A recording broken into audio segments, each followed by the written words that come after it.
اشال فاطمہ لکھتی ہیں، بھائی جان آپ نے پہلے عشرے کی دعا نہیں بتائی ابھی تک، 3 روزے ہو چکے ہیں، پلیز پہلے عشرے کی دعا بتا دیں۔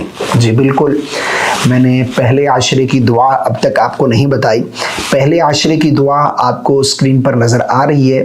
پہلے 10 دن آپ نے اس دعا کا اہتمام کرنا ہے۔ پہلا عشرہ جو ہے یہ عشرہ رحمت ہے، تو ہم نے اس دعا کو اللہ سے ضرور مانگنا ہے، یہ دعا اللہ سے ضرور کرنی ہے، ٹھیک ہے نا، اس کی کثرت کرنی ہے۔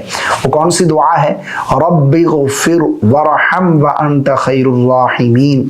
اس کا ترجمہ کیا ہے؟ اے میرے رب مجھے بخش دے، مجھ پر رحم فرما، تو سب سے بہتر رحم فرمانے والا ہے۔ اچھا ایک دوسری دعا بھی ہے، وہ بھی دیکھ سکتے ہیں، یا حی یا قیوم برحمتک استغیث۔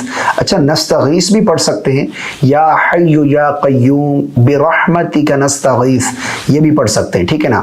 تو پہلے 10 دن جو ہے یہ عشرہ رحمت ہیں، جس طرح کہ حدیث پاک کا مفہوم ہے۔ اللہ کے نبی صلی اللہ علیہ وسلم نے ارشاد فرمایا کہ رمضان کے 3 حصے ہیں، اس کا پہلا عشرہ رحمت اور درمیانی مغفرت اور آخری حصہ جو ہے وہ جہنم سے آزادی کا ہے، جہنم سے نجات کا ہے۔ تو ہم نے پہلے عشرے جو ہے وہ اللہ کی رحمت طلب کرنی ہے اور اللہ سے اس کی رحمتوں کے طلبگار بنیں، اس دعا کی کثرت کریں، ٹھیک ہے نا۔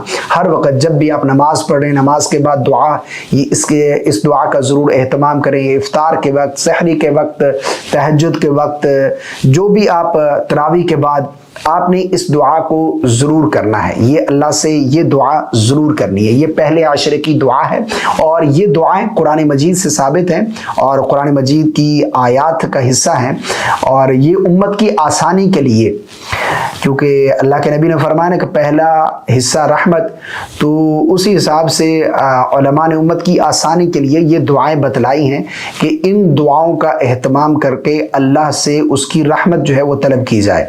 تو ہم نے یہ دعا ضرور پڑھنی ہے، یہ پہلے عشرے کی دعا ہے، اور انشاءاللہ عز و جل پھر دوسرے عشرے کی دعا آپ کو بتائیں گے، پھر تیسرے عشرے کی بھی آپ کو دعائیں بتائی جائیں گی۔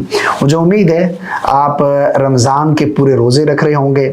اللہ ہم سب کو پورے روزے رکھنے کی توفیق عطا فرمائے، اور اس رمضان اللہ ہم سب کو خوب عبادت کرنے کی توفیق عطا فرمائے، اور اللہ ہم سب پر اپنی رحمتوں کا نزول فرمائے۔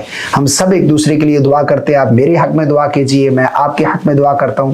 اللہ آپ کے لیے آسانی فرمائے، دنیا اور آخرت کی تمام بلائیاں اللہ آپ کو عطا فرمائے۔ السلام علیکم ورحمۃ اللہ۔